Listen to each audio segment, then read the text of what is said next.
नमस्कार, आप देख रहे हैं बहस का नंबर 1 शो ताल ठोक के। आपके साथ मैं हूं प्रत्युष खरे। टीएमसी सुप्रीमो ममता बनर्जी ने बहुत बड़ी बात कह दी है। चंद मिनट पहले यह बात उनके द्वारा कही गई है।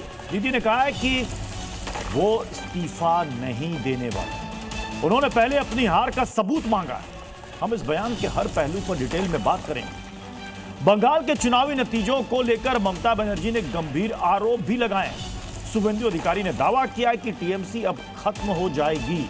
राहुल गांधी ने बंगाल असम में वोट चोरी का आरोप लगाया। ऐसे में बहस जरूरी है क्योंकि बंगाल असम के नतीजों पर सवाल है, जबकि तमिलनाडु केरल पर ऐसा कुछ भी नहीं। ममता बनर्जी मानने के लिए तैयार नहीं है कि उनकी हार हुई है। सवाल चुनाव आयोग से लेकर तमाम संवैधानिक सिस्टम पर भी उठ रहा है। ऐसे में सवाल है कि सिर्फ पश्चिम बंगाल के नतीजों पर ही सवाल क्यों उठ रहे हैं। हार के बाद ममता विपक्षी एकता की बात शिद्दत से क्यों कर रही है। क्या बंगाल के नतीजों पर अब लंबी राजनीतिक जंग शुरू होने वाली है। और भी दूसरे सवालों पर ठोकेंगे ताल, जिसमें साथ होंगे खास मेहमान। लेकिन शुरुआत इस छोटी सी रिपोर्ट के साथ।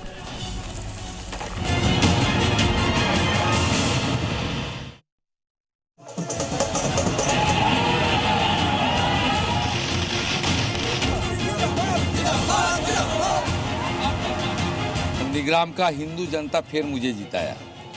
वहां मुसलमान वोट पूरा के पूरा टीएमसी को मिला। मैं नंदीग्राम का हिंदू के लिए काम करूंगा।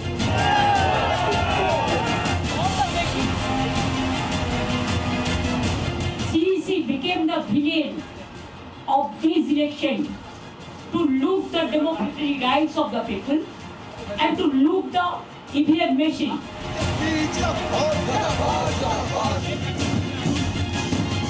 एक ही इलेक्शन कमीशन ने पश्चिम बंगाल का इलेक्शन कराया, केरल का इलेक्शन कराया। केरल में क्या हुआ, डेमोक्रेसी जीत गई वहां पे। यहाँ पे गड़बड़ है भाई। एक पक्ष लो आप लोग। ममता बनर्जी जिंदगी भर कंप्लेन ही किया। 15 साल लोगों ने उनको मौका दिया, उसका कोई काम नहीं किया। तब भी कंप्लेन, अब भी कंप्लेन।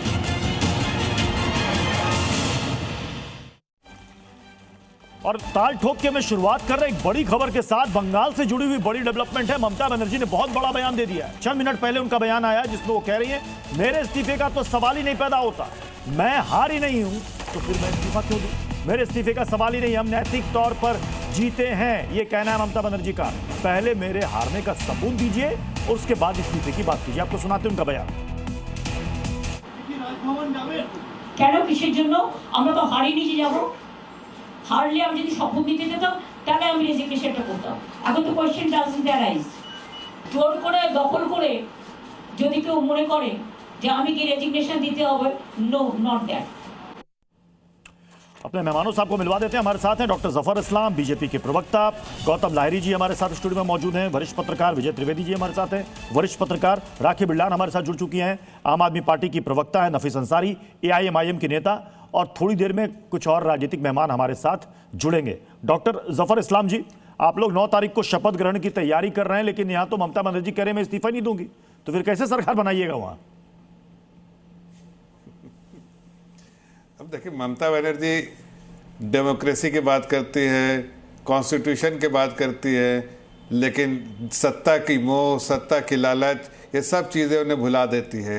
लेकिन देश का कॉन्स्टिट्यूशन है ना, जब देश में आदमी इलेक्शन जीत के आता है तो जो सही तरीका है उससे आपको जाके रेजिग्नेशन अपना सबमिट कीजिए, और नहीं तो रेजिग्नेशन सबमिट करवा लिया जाएगा। या तो आप शराफत से जो प्रक्रिया है, जो प्रोसेस है, उसको फॉलो कीजिए, नहीं तो कानून तो अपना प्रोसेस फॉलो करेगा। तो वो फॉलो जब करना होगा तो कानून करेगा। कानून तो सबके लिए बराबर है। इनके लिए स्पेशल कानून तो नहीं बन के आया कि हारने के बाद भी मुख्यमंत्री बनी रहेंगी। ये सब जो है अपने जो बचे खुचे कुछ सपोर्टर्स हैं उसके लिए ये सब बातें कर रही है। हकीकत में उनको ही पता है कि कल ही जाके रिजाइन देना पड़ेगा, हर हालत में रिजाइन देना पड़ेगा। और बाहर से बैठ के टीवी में देखेंगे कि कोई और दूसरा आदमी भारतीय जनता पार्टी का एक कार्यकर्ता जो बंगाल में ही जन्मा हुआ, बंगाल का हो, बंगाली हो, वो जो है लेगा शपथ और वो मुख्यमंत्री बनेगा। ठीक है जफर इस्लाम साहब, मैं आपके पास आऊंगा। विपक्ष से इस वक्त हमारे साथ सिर्फ एक ही प्रवक्ता हैं, राखी बिरलान। मैं उम्मीद करूंगा कि बाकी मेहमान भी हमारे साथ जल्द से जल्द जुड़े। प्रभात, जल्दी से जोड़िएगा सबको। राखी बिरलान जी, क्या ममता बनर्जी को इस्तीफा नहीं देना चाहिए? जी हाँ, देखिए वो तो वहाँ की स्थिति परिस्थिति और जो चुनावी जनादेश है उसका तो संवैधानिक तौर पर जो सबको सम्मान करना चाहिए, लेकिन मुझे ये बहुत ही ज़्यादा दुर्भाग्यपूर्ण स्थिति है कि 90 लाख वोट काट कर 30 लाख वोट से अगर आप किसी पार्टी को हरा रहे हैं तो इससे बिल्कुल साफ स्पष्ट ये दर्शाता है कि किस प्रकार से चुनावी घपला हुआ है, किस प्रकार से चुनाव आयोग ने जो है केंद्र की एक कठपुतली के तौर पर काम करा है, किस प्रकार से तमाम केंद्र शासित एजेंसियों का दुरुपयोग कर राखी बिरलान जी, चुनाव को तो ये जो आप जिसे दुरुपयोग कह रहे हैं राखी बिरलान जी, ये केरल और तमिलनाडु में क्यों नहीं हो पाया? एसआईआर तो वहां भी हुआ है, वहां भी कई लाख लोगों के नाम कटे हैं। नहीं, अगर सिर्फ हम तमिलनाडु की बात करें तो तमिलनाडु में भी आप देखेंगे कि स्पेसिफिक जो वहाँ के मुख्यमंत्री थे उनकी सीट पर भी लगभग 1 लाख से ज़्यादा जो है वोटों को काटा गया है। तो इसमें कोई दो राय नहीं है कि भारतीय जनता पार्टी किस प्रकार से संवैधानिक संस्थाओं का दुरुपयोग कर रही है। किसी दिग्गज का हार जाना, नहीं, मुझे एक बात बताइएगा राखी बिरलान जी, किसी दिग्गज का हार जाना ये क्या, ये मतलब कोई अमृत पान करके आया कि कभी वो हारेगा ही नहीं? बड़े बड़े दिग्गज इस राजनीति में धराशायी हुए हैं, बड़े बड़े दिग्गज। नहीं, वो हार का मुंह देखना पड़ा है। क्या हर हार को आप ये कहेंगे कि साहब गड़बड़ हुई है? नहीं, मुझे ये बताइए, जब इनकी बिल्कुल जो है पब्लिसिटी कह लीजिए, इनका जो है लोगों के अंदर नाम कह लीजिए, 2014 में जब पीक पर था और उसके तुरंत बाद लोकसभा चुनाव के जब इन्होंने प्रचंड बहुमत के साथ केंद्र में सरकार बनाई, उसके चंद महीने बाद जब दिल्ली में सरकार चुनाव होते हैं तो भारतीय जनता पार्टी की सिर्फ महज 3 सीटें आती हैं और 2016 के अंदर बंगाल में जो है महज इनकी 3 से 4 सीटें आती हैं। देखिए, सीटें कम आना ज्यादा आना ये डिपेंड करता, आपने भी जब नई नवेली पार्टी बनाई थी राखी बिरलान जी, आपकी भी कम सीटें आई थी और आपको कांग्रेस के साथ मिलकर सरकार बनानी थी। ये कैसे भूल जा रही हैं आप? इसे भी तो याद रखना होगा। मैं भी तो वही कह रही हूं। मैं बादल देवनाथ जी हमारे साथ इस वक्त जुड़ चुके हैं। बादल देवनाथ जी, मतलब दीदी इस्तीफा नहीं देंगी, अब भी हार कबूल नहीं है? बिल्कुल सर, सबसे बड़ा बात है पोतुस जी, मैं 1 हफ्ता से दिल्ली में हूँ, आपसे मिला नहीं, यही मेरा सबसे बड़ा दुख है। कोई बात नहीं, आप आ जाते, आज स्टूडियो में मुलाकात हो जाती, आ जाते आप। नहीं, 4 बजे मैंने होटल में आया, 4 बजे लेट हो गया। और सबसे बड़ा बात है, दुख के बाद पोतुस जी, 5 महीने में ये कल शुभेंदु ने कहा ये 300 जो कार्यकर्ता हत्या हुआ उसके ऊपर मैं समर्पण कर रहा हूँ ये जीत को। लेकिन बिल्कुल उन्होंने सही कहा, लेकिन 300 पर कार्यकर्ता तो हमारे समय में नहीं, लेफ्ट के समय से बहुत, जिन लोगों का नाम लिया वो लेफ्ट के समय में चला गया। लेकिन लास्ट 5 महीने में इसराइल का आतंक से बंगाल में 300 के ऊपर लोग मर गए और कितने बीएलओ आत्महत्या किया बंगाल के लोग। बंगाल में आपका अब वो बातें पुरानी हो गई, अभी की बात कीजिए ना बादल दा। आप चुनाव हार चुके हैं, टीएमसी चुनाव हार चुकी है, कायदे से ममता बनर्जी को इस्तीफा दे देना चाहिए, नई सरकार का वेलकम करना चाहिए, बात इतनी सी है। आप एसआईआर और इससे गड़बड़ी की बात करते हैं। एसआईआर में सबसे ज्यादा वो 20 सीट जहां पर नाम कटे हैं, मैक्सिमम सीटें तो आपने जीती हैं, 13 सीट, 20 में से 13 सीट आपने जीती हैं। आप एसआईआर किए जा रहे हैं। मेरा समय खत्म हो गया सर। नहीं, आपका समय तो अभी शुरू हुआ है, बोलिए आप। ठीक है, मेरा गला भी खराब हो गया। खत्म हो गया। दूसरा बात है सर, खत्म हो 300 के ऊपर लोग मर गए। बादल देव जी, आराम करो, होटल में आ गए हो, आराम करो भाई, आराम का दिन आ गया। सुई वहीं अटकी हुई है बादल दा, मैं कह रहा हूं अभी की बात कीजिए, भूतकाल छोड़िए, वर्तमान और भविष्य की बात कीजिए। नहीं, आप बोल देंगे यार मैं आंसर दूंगा, ऐसे तो नहीं होगा सर। नहीं दादा, तो आंसर अभी का दीजिए ना दादा, आप पुराना आंसर दे रहे हैं। कितना पुरानी बात की, इतने लोग मर गए, छोड़िए अभी की बात कीजिए। लोग समझ रहे हैं, आप बोलने नहीं दे रहे, लोग समझ रहे हैं। मैं नहीं चिल्लाऊंगा आज, लेकिन 5 महीने जो अत्याचार आप लोग निर्वाचन कमीशन और धैनिश कुमार ने जो किया, 300 लोग को मार दिया। कहा परसों ईवीएम मशीन जैसे काउंटिंग से 5, 6, 10 करके सीआरपीएफ ने हटाया। सबसे दुख की बात है, कल एक शिकायत किया ममता बनर्जी ने, जब 5,600 समथिंग वोट में लीड था ममता बनर्जी का, तो 1.5 घंटा लेटसेटिंग हुआ। सुन के काउंटिंग स्थल में आ गया, रूम में आ गया, तो उनको शुभेंदु बगल में ही बैठा था 10-15 दूर, उनको कोई लात मार के, उनका शिकायत है, लात मार के उनको काउंटिंग स्पॉट से उनको हटाया दिया गया, लात मार के। एक बुजुर्ग महिला 70 साल, लाखों लोग उनको दीदी कहते, प्रधानमंत्री जी उनको दीदी कहते हैं।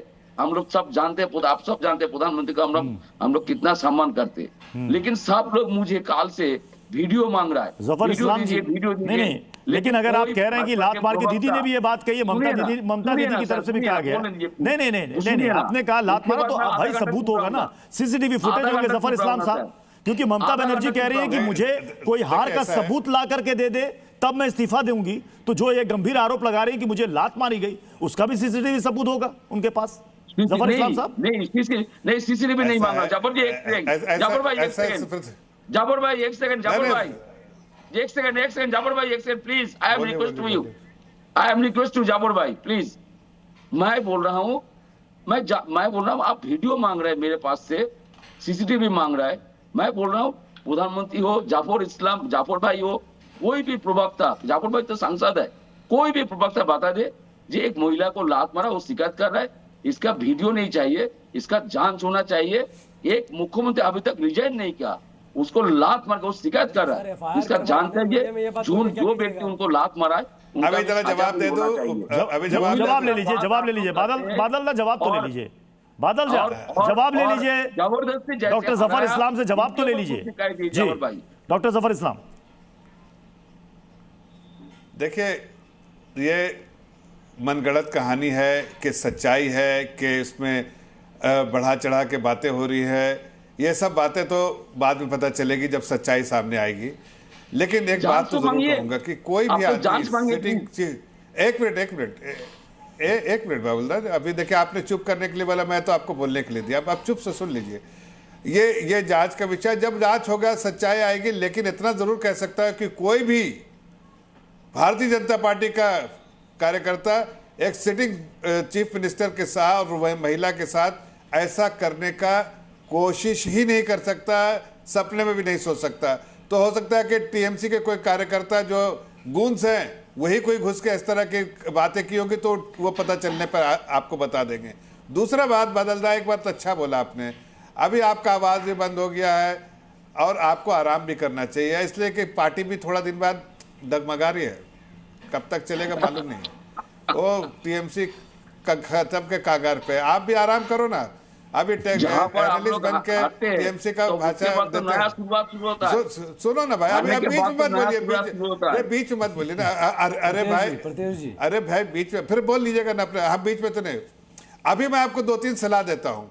पहला सलाह, खुद आराम कीजिए, गले को भी आराम दीजिए। बहुत हल्ला किया, हंगामा किया, जनता ने आपको जमीन में धरातल पे खड़ा कर दिया। दूसरी सलाह, आप ममता बनर्जी को बोलिए अभी किसी ने लात मारा नहीं, सब झूठ फैलाने की जरूरत नहीं। लेकिन अगर वो मजबूरी कॉन्स्टिट्यूशन के साथ खिलवाड़ करेंगी, हारने के बाद भी मुख्यमंत्री के पद पे बैठी रहेंगी, तो कई ऐसे वीडियो भेज देते हैं इन द पास कि सिटिंग अगर कोई गलत काम करता है तो उसको पुलिस कैसे बाहर निकालती है, वो भी, उसका भी जरा वीडियो देख लीजिएगा। ऐसा कहीं ना उनके साथ भी हो जाए, इसलिए कि संविधान को तो बचाना है। आप तो संविधान को बचाने की बात करते हैं और कॉन्स्टिट्यूशन और कॉन्स्टिट्यूशनल मैकेनिज्म के खिलाफ आप काम करेंगे तो कैसे निकाला जाएगा, ये प्रशासन अपना काम करेगी। तीसरी सलाह, देखिए टीएमसी अब खत्म के कागज, नहीं टीएमसी अब खत्म के कागार पे। 5 साल बाद, अभी बहुत लंबी बात, हालांकि कम समय में 5 साल बाद न बादलदा टीएमसी की बात करेंगे, न टीएमसी का कोई और विश्लेषण करने वाला आएगा, न तो कोई रहेगा, ये वजूद ही खत्म हो जाएगा टीएमसी का। ये मान के रखे जैसे लेफ्ट का खत्म हो गया है।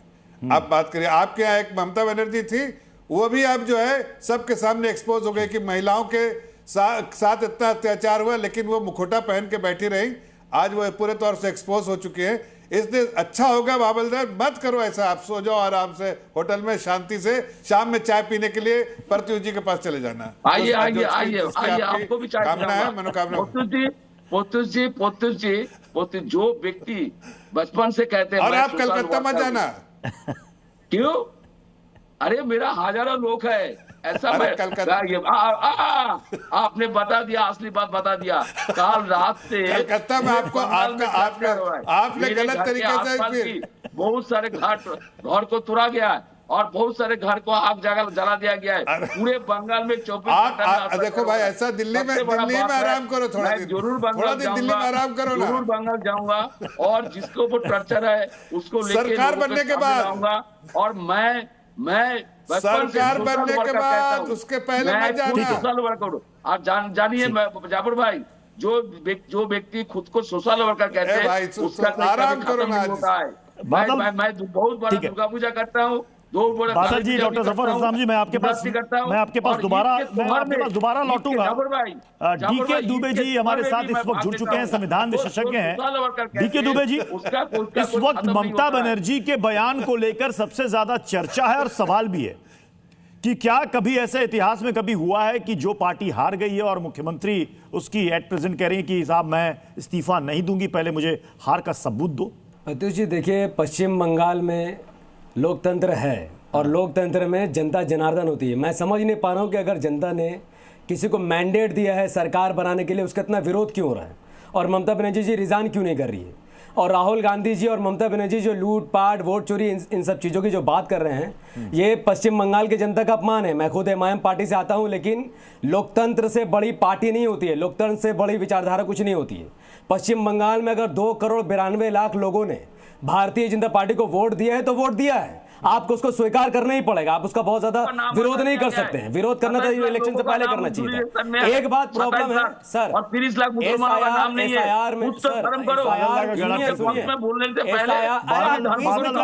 प्रत्युष जी को रोकिए, मेरी बात कंप्लीट होने दीजिए, मेरी बात कंप्लीट होने दीजिए। बादल दा, अभी आप कह रहे थे कि गला खराब है, उन्होंने कहा जनादेश का अपमान मत कीजिए, तो गला ठीक हो गया आपका। मेरी बात पहले कंप्लीट होने दीजिए। आ रहा हूं, मुझे अभी करता हूं। ऐसा मत करो, इनको रोकिए, ऐसा मत करो। बादल दा एक सेकंड, बादल दा नफीस अंसारी AIM काफी देर से वेट कर रही थी, उनको सवाल तो पूछने दीजिए। एक बुजुर्ग अभी आपकी पोल खोलता हूं, रुक जाइए। बादल दा एक सेकंड एक करके बोले प्रत्युष जी को म्यूट कीजिए, मेरी बात रखने दीजिए। बादल देवनाथ जी सुन तो लीजिए, थोड़ा सा गले को आराम दीजिएगा तो फिर अपनी बारी में और अच्छे से बोल पाइए। देखिए मैं इस बात को मानता हूं, SIR के नाम पर 27 लाख वोट कटे और लॉजिकल डिस्क्रिपेंसी के नाम पर गलत करते हैं, लेकिन 27 लाख वोट किसको जाते वो तो नहीं मालूम। ममता बनर्जी और मोदी जी के वोट में करीबन 32 लाख का फर्क है और CPM और कांग्रेस ने 47 लाख वोट काटे हैं। तो फिर क्या आप अपने खुद को दोष दे रहे हैं? बंगाल में आप बंगाल में बीजेपी के खिलाफ लड़ रहे थे या किसके खिलाफ लड़ रहे थे सर? पश्चिम बंगाल के इलेक्शन में, अरे बादल देवनाथ जी सुनिए, आपको कांग्रेस से क्या लेना देना है? आपको कांग्रेस से क्या लेना देना? आप क्यों जवाब दे रहे हैं? आप कांग्रेस के स्पोक्स पर्सन हैं। पश्चिम बंगाल में TMC कांग्रेस मिलकर चुनाव नहीं लड़ी क्योंकि उनको बीजेपी को रोकना नहीं था, और यही मैं पश्चिम बंगाल के मुसलमानों को दिखा रहा हूं। बीजेपी को रोकने का ठेका ये लोग आपको देते हैं, लेकिन जब बात बीजेपी को रोकने की आती है तो TMC अलग चुनाव लड़ती है, CPM अलग चुनाव लड़ती है, कांग्रेस अलग चुनाव लड़ती है। बेवकूफ समझ के रखा है बंगाल की जनता को। और अगर बंगाल की जनता ने बीजेपी को मेंटेन दिया तो मानते क्यों नहीं आप? अगर आप नहीं मानते तो 2,92,00,000 लोग क्या करेंगे जिन्होंने बीजेपी को वोट किया है? और सर, अरे उम्र से कुछ नहीं होता सर, उम्र से कुछ नहीं होता। मेरा उम्र आपसे कम है, लेकिन मैं बलात्कार के खिलाफ रहूंगा, भ्रष्टाचार के खिलाफ। कांग्रेस को भी लाइएगा, कांग्रेस को भी लाइएगा यहाँ पर। अबू शर्मा जी रिक्वेस्ट कर रहे हैं सर, बंगाल में बीजेपी की सत्ता आई है, मिलकर TMC की हार पर जश्न। एक सेकंड नफीस भाई, एक सेकंड स्क्रीन पर नफीस अंसारी को भी रखिएगा, अबू जी को भी रखिएगा और साथ ही बादल देवनाथ को भी रखिएगा। मैं ये कह रहा हूं कि अबू शर्मा जी, TMC की हार पर जश्न ना बनाओ। आप वहां पर चुनाव किसके खिलाफ लड़ रहे थे? आपको अपनी हार का ज्यादा दुख है या TMC की हार का ज्यादा दुख है? देखिए, मैं सबसे पहले जाफर इस्लाम साहब को हाथ जोड़ के विनती करूंगा, पश्चिम बंगाल में आफ्टर इलेक्शन जो वायलेंस चल रहा है, हाँ, वो वायलेंस को रोकने की कोशिश कीजिए। देखिए, हमारा लड़ाई विचारधारा का लड़ाई है, कौन जीता कौन हारा, आज इस सवाल की समय क्षण में हम लोग नहीं है। जिस तरह से तृणमूल कांग्रेस हमारे कार्यकर्ता को हत्या किया, लेकिन फिर भी आज मैं जफर इस्लाम साहब को एक कांग्रेसी होने के नाते, इंसानियत के नाते जफर इस्लाम साहब को बोल रहा हूं, आदरणीय गृह मंत्री जी से बात करें और पश्चिम बंगाल में सबसे पहले ये जो भारतीय जनता पार्टी का, और ये बहुत ही सही है, मतलब सही मतलब गलत है लेकिन सही है। क्यों? टीएमसी ने पश्चिम बंगाल में, चाहे कांग्रेस के कार्यकर्ता हो चाहे भारतीय जनता पार्टी का कार्यकर्ता हो, जिस तरह से टीएमसी ने अत्याचार किया, अब उसका एवरी एक्शन ऑपोजिट रिएक्शन तो हो ये रहा है। बताइए कि टीएमसी की हार का आपको दुख है? आप तो उसी के खिलाफ लड़ रहे थे, आप चाहते थे कि टीएमसी हारे, मतलब आपकी हार का दुख इस नतीजे को कम हो गया क्या टीएमसी की हार के सामने? हमको टीएमसी, आपका चैनल में मैं बहुत बार बोल चुका हूं, जो किसी भी हाल में टीएमसी का सरकार नहीं बनेगी, तो हमको टीएमसी का हार से दुख नहीं है। बंगाल कांग्रेस हमेशा लड़ाई लड़ा, लेकिन अभी ये जी न्यूज एक जिम्मेवार न्यूज चैनल है, अभी ये चर्चा करने की समय नहीं है। जफर इस्लाम साहब, आप गृह मंत्री जी से बात कीजिए, और बंगाल में जिस तरह से काउंटिंग से निकलने के समय से जिस तरह से हमारा कार्यकर्ता खून हुआ टीएमसी द्वारा, फिर भी हम लोग गांधी जी का पार्टी है। हम आपको निवेदन कर रहा हूं, जफर इस्लाम साहब, जफर इस्लाम को भी रखिएगा स्क्रीन पे। प्रत्युष जी, राजनीति चलते रहेगा। पहले ये जो गुंडागर्दी चल रहा है भारतीय जनता पार्टी द्वारा पश्चिम बंगाल में, उसको रोकने की कोशिश कीजिए। डॉक्टर जफर नहीं तो इस्लाम, बंगाल का कल कुछ घटनाएं काउंटिंग डे वाले दिन कल घटी हैं, कुछ जगहों से खबरें सामने आई है कि वहां पर तोड़फोड़ हुई है। 10 सेकंड दे दीजिए। जी जी प्रत्युष भाई, प्रत्युष 10 सेकंड मैं सर जवाब देता हूँ। देखिए, कांग्रेस के अबू शर्मा,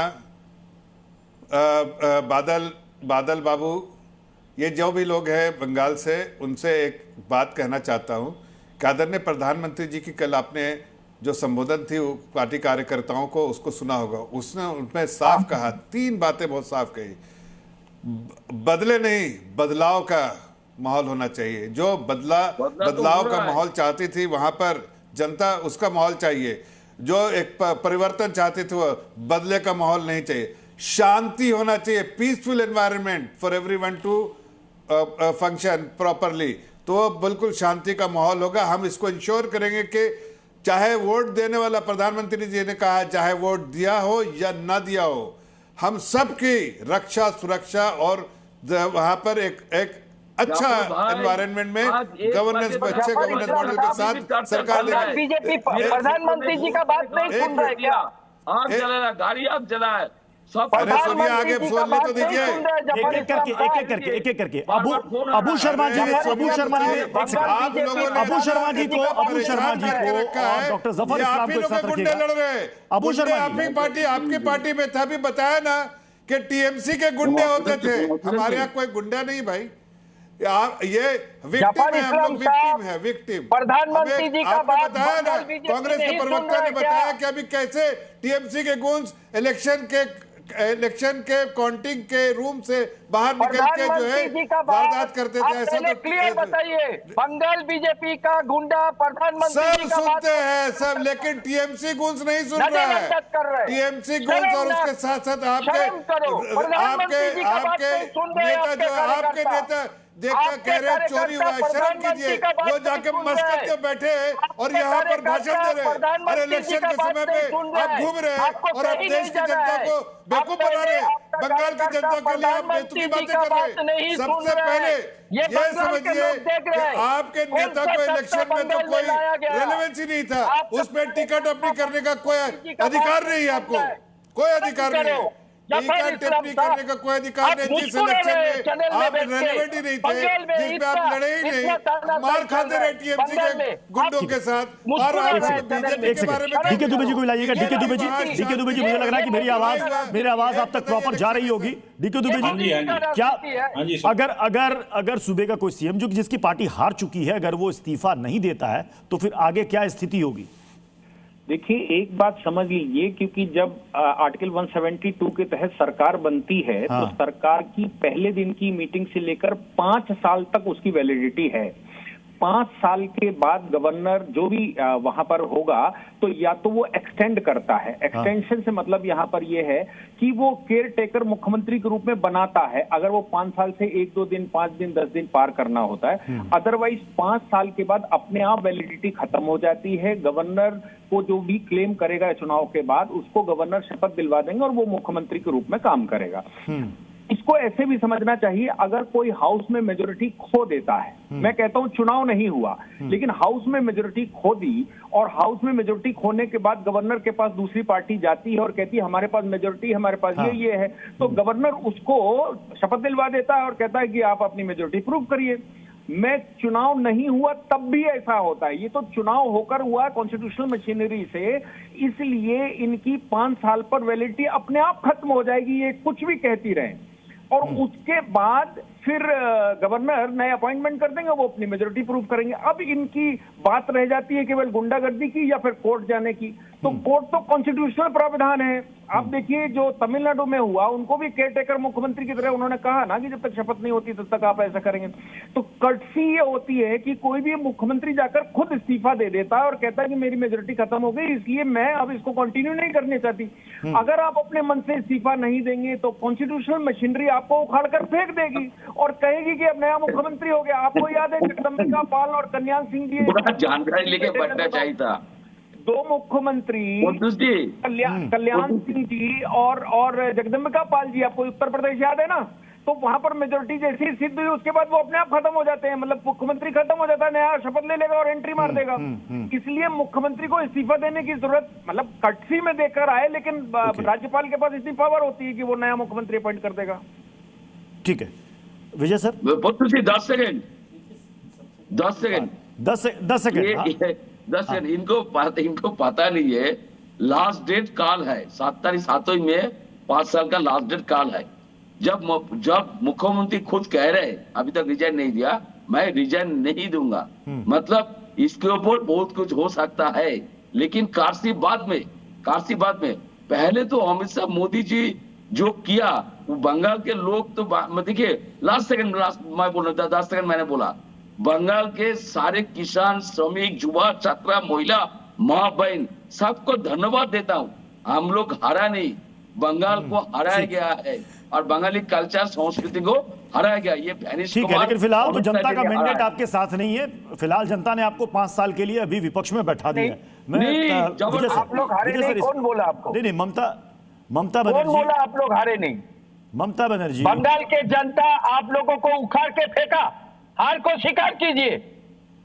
जो तानाशाही आपका भतीजा चलाया, आज उसको रिफ्लेक्ट हो रहा है।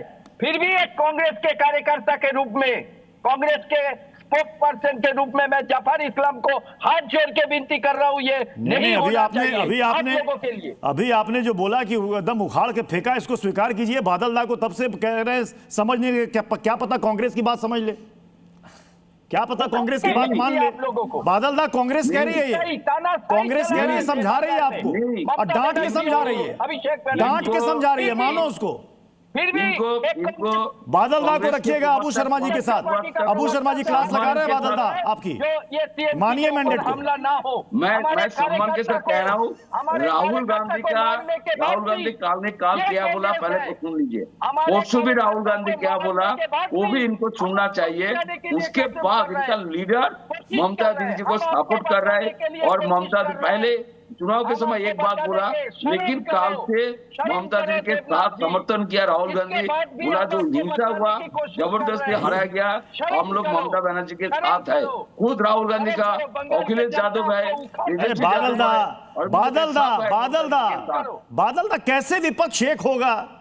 कैसे विपक्ष एक होगा? अभी ममता दीदी कह रही थी कि हमें राहुल गांधी हमारे साथ हैं, कांग्रेस हमारे साथ है, सोनिया गांधी हमारे साथ है। वही कांग्रेस सलाह दे रही है कि मैंडेट को आप मान ही नहीं रहे, आप मान ही नहीं रहे।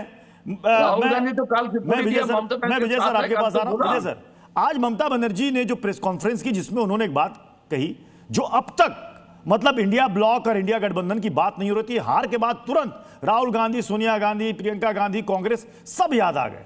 मतलब जब तक जीत रहे थे हम आपके हैं कौन, हार गए तो हमें आपका साथ चाहिए। बिल्कुल हम साथ सर, ये तो पॉलिटिक्स में प्रत्युष होता ही है। वैसे ममता जी अभी वो वाला भी बयान नहीं भूली होंगी राहुल गांधी जी का, जिसमें उन्होंने कहा था कि बीजेपी की एंट्री की जिम्मेदार ममता बनर्जी हैं, और उससे एक मैसेज बना था कि भाई बीजेपी आने वाली है और ममता बनर्जी हार रही है। और जो चुनाव लड़ा गया, अभी आप अबू शर्मा साहब को और उनको देख ही रहे हैं, देवनाथ जी को, कि किस तरह का रिलेशनशिप है। अब इलेक्शन के बाद, ये तो हर बार होता है ना, एक बार इलेक्शन हारते हैं तो उसके बाद इंडिया ब्लॉक की चर्चा होने लगती है। फिर इलेक्शन जैसे ही किसी ने जीता, फिर वो इंडिया ब्लॉक होता है कि स्टेट के लिए नहीं है, लोकल नेशनल के लिए है। नेशनल में कहाँ होगा, किसके साथ होगा। लेकिन ये एक इंटरेस्टिंग पॉइंट है। अबू शर्मा जी ने अभी कहा बादल देवनाथ को कि जनता का मैंडेट है, आप हार गए, इसको स्वीकार कीजिए। मैं ये समझना चाह रहा हूं कि क्या कांग्रेस के अंदर बहुत बड़ा कंफ्यूजन है?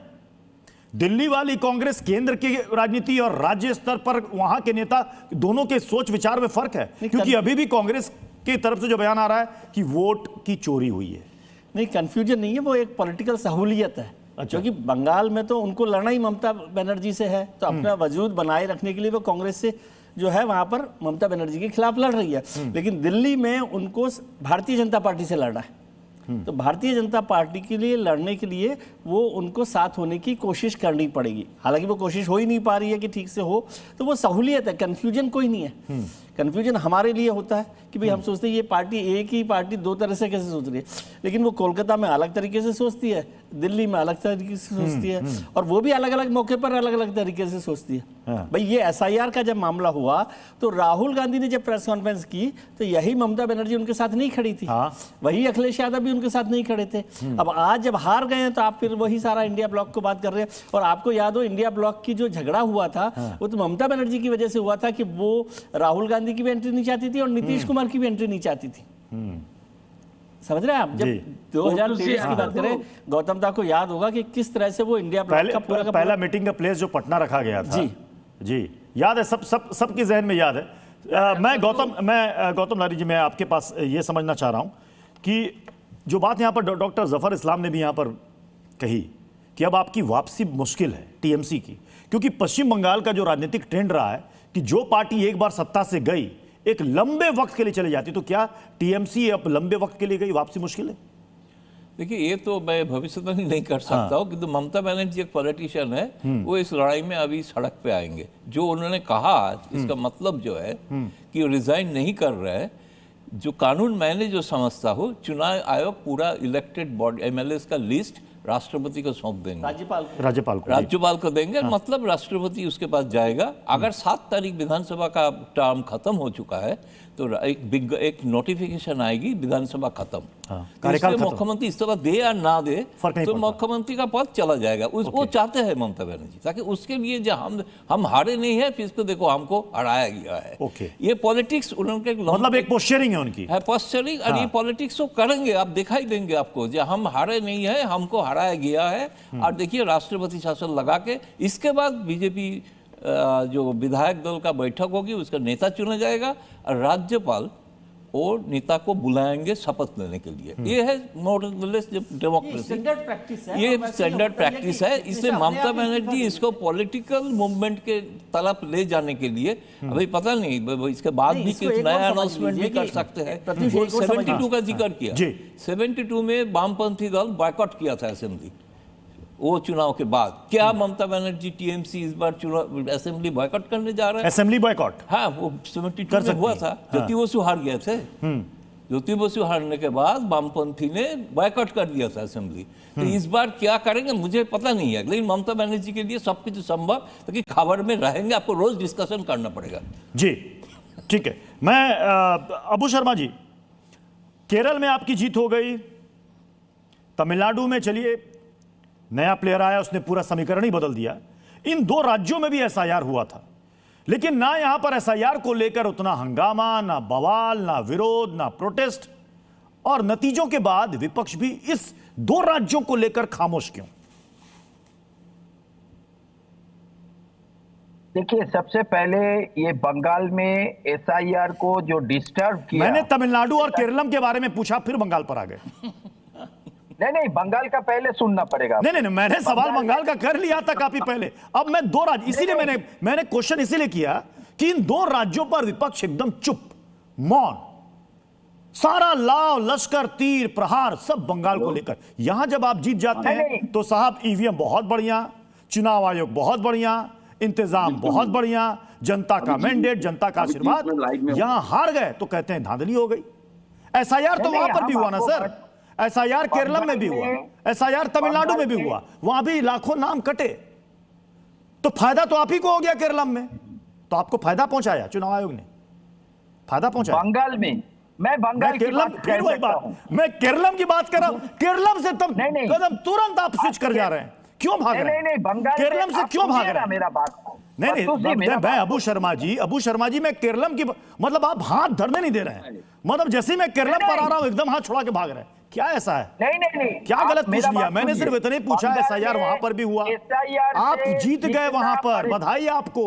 तो क्या चुनाव आयोग ने धांधली करके आपको जिता दिया? आपको जिता दिया? मेरा बात तो खत्म करने दीजिए। बोलिए।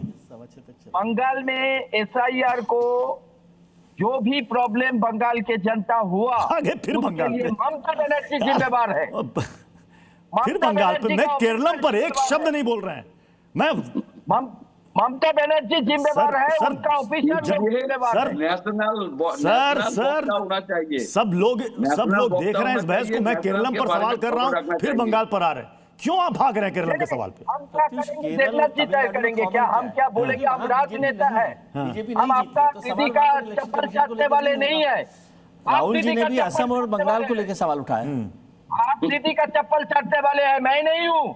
क्या बोल रहे हैं? मैं क्या बोलूंगा? वो आई एम ए पॉलिटिशियन। हम तय करेंगे हम क्या बोलेंगे, आप तय। अरे दादा मैंने सवाल किया, सवाल किया केरलम पर, आप जवाब नहीं दे रहे हैं। आप बार बार बंगाल पे जा रहे हैं। मैं देवनाथ जी को बोल रहा हूँ, देवनाथ जी बोल रहे हैं ना, उनको बोल रहा हूँ, मैं आपको नहीं बोला जी। मैं देवनाथ जी को बोल रहा हूँ जी, मैं देवनाथ जी को बोल रहा हूँ। लेकिन मैं जी न्यूज से और जफर इस्लाम साहब से और एक बार निवेदन कर रहा हूँ, ये सब एसआईआर ये सब कुछ बीत चुका है। अभी टीएमसी कार्यकर्ता के ऊपर बंगाल में जो हमला हो रहा है उसको रोकने के लिए जी न्यूज भी कोशिश करे, हम कांग्रेस के तरफ से भी कोशिश करें और जफर इस्लाम साहब गृह मंत्री जी से बात करें। अभी सबसे महत्वपूर्ण मसला ये है, अभी जी न्यूज एक जिम्मेवार पत्रकार है, रिपोर्टिंग टीम है, तो ये जरूरी है। जाने दीजिए ना। जफर इस्लाम जी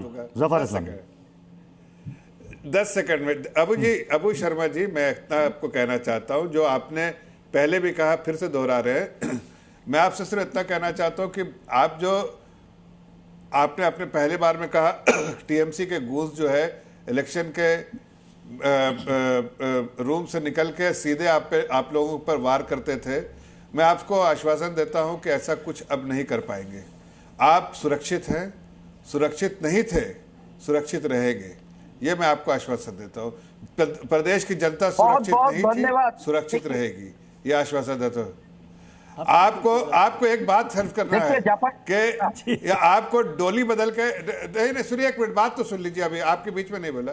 ये जो है ना मुखौटा बोलिए जरा राहुल गांधी और ममता बनर्जी को उठा दें, इसलिए कि आप लोग दोनों जिस तरह से एक दूसरे के साथ और एक दूसरे के विरोध में खड़े होते हैं, उससे जनता भी समझती है कि आप सही कह रहे हैं, पॉलिटिशियन है, पॉलिटिकल लालच है आपको और कुछ नहीं। लालच है आप लोगों को, गद्दी की सत्ता की लालच है, जनता के सेवा करने की लालच नहीं है। तो ठीक है, आप हमसे आग्रह कर रहे हैं, मैं आपसे आश्वासन भी देता हूं, जो कांग्रेस नहीं करती, जो टीएमसी नहीं करती, वो सब काम हम करेंगे, जनता के लिए करेंगे, प्रदेश के उत्थान के लिए करेंगे, जनता के उत्थान के लिए करेंगे, जनता को का विश्वास जो हम पर है उस पर खरे उतरेंगे। ठीक है, अबू शर्मा जी ने धन्यवाद भी, अबू शर्मा जी ने इसके लिए धन्यवाद भी दे दिया आपको। डॉक्टर जफर इस्लाम आपको धन्यवाद भी दे दिया, और मुझे लगता है कि धन्यवाद के साथ अबू शर्मा जी अब मेरे सवाल का जवाब दे दीजिए, केरलम वाला सवाल बता दीजिए, उसका जवाब दे दीजिए। SIR वहां भी हुआ, नाम वहां भी कटे, कांग्रेस कैसे जीत गई? अगर आप कह रहे हैं कि धांधली हो रही है SIR के जरिए, कैसे जीत गई? सबसे पहले राहुल गांधी जी महाराष्ट्र में क्या हुआ, कितना फिर महाराष्ट्र पहुंच गए। मैंने केरलम पूछा, मैंने केरलम पूछा, अभी बंगाल चले गए तो फिर महाराष्ट्र चले गए। आप ये उम्मीद कैसे कर लेते हैं? हम एक राजनेता है, हम पत्रकार द्वारा थोड़ी नियंत्रित होंगे, ये कैसे उम्मीद कर लेते हैं? SIR को जो बादलदा क्या पता बादलदा के पास जवाब मिल जाए या राखी बिरलान जी के पास जवाब मिल जाए इसका।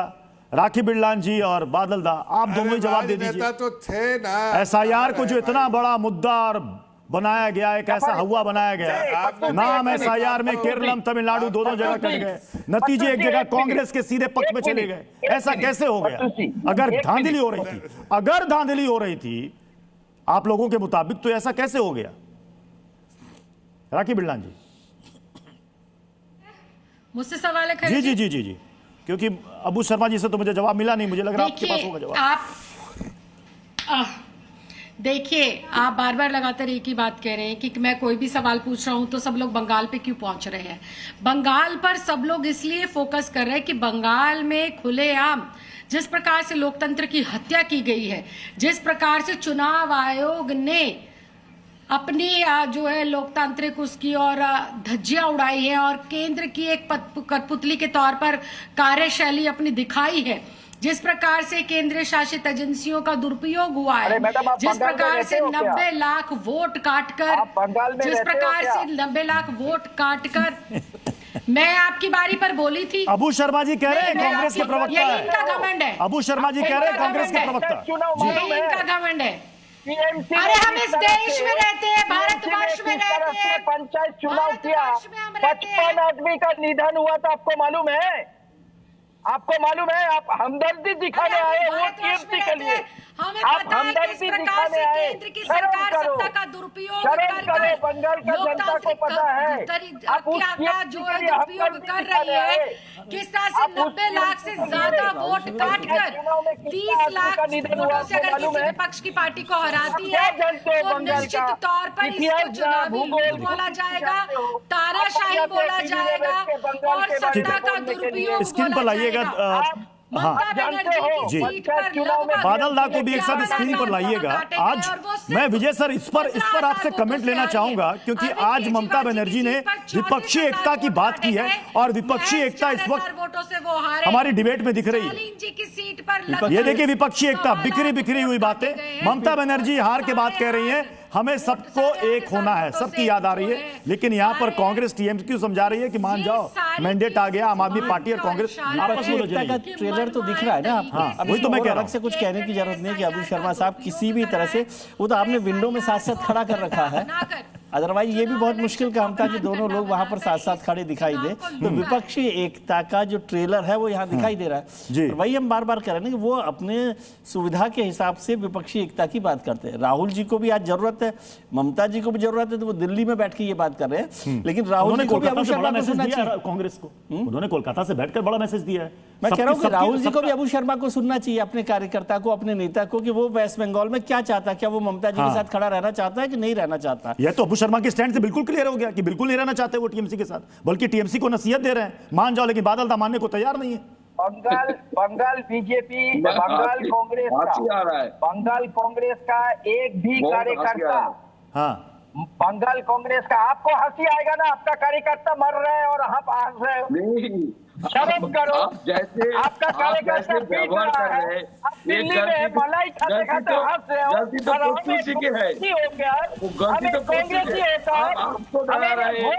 अरे बादलदा, आप अपने सहयोगी की तो बात मान लीजिए, अपने सहयोगी की तो बात मान लीजिए। चलिए आप बीजेपी की बात नहीं मानेंगे, आपके सहयोगी आपको समझा रहे हैं, मान जाओ, जनादेश है, मैंडेट है, उसको स्वीकार करो।